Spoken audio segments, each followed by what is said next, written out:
गुरुचरित्र पारायणाचा 5वा दिवस म्हणजेच शुक्रवार होता आणि या दिवशी केंद्रामध्ये चंडीयाग होता. तर सगळे स्वामी सेवेकरी चंडीयागाला गेले, पण मला काही ते शक्य झालं नाही, कारण लहान मुलं असल्यामुळे सगळ्या सेवा तुम्ही करू शकत नाही. तर मग संध्याकाळी केंद्रात गेली, आरती भेटली, त्याच्याबरोबर मार्गदर्शन खूप सुंदर होतं, तर ते ऐकण्याचं भाग्य मिळालं. आणि जेव्हा केंद्रामध्ये चंडीयाग असतो, तेव्हा जोगवा मागण्याचा कार्यक्रम असतो. तर हे सगळे आपले बालसंस्कारचे सेवेकरी होते.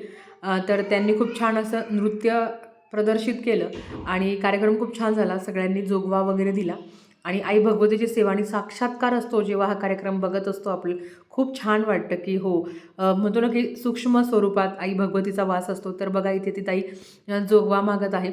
सगळं मग कार्यक्रम आवरल्यावर मध्ये गाभाऱ्यात गेलो आणि सगळ्यात महत्त्वाचं, तुम्ही बघा, इतकी सुंदर अशी प्रतिमा तुळजाभवानी मातेची होती, जी आपल्याच सेवेकऱ्या ताईंनी बनवली होती.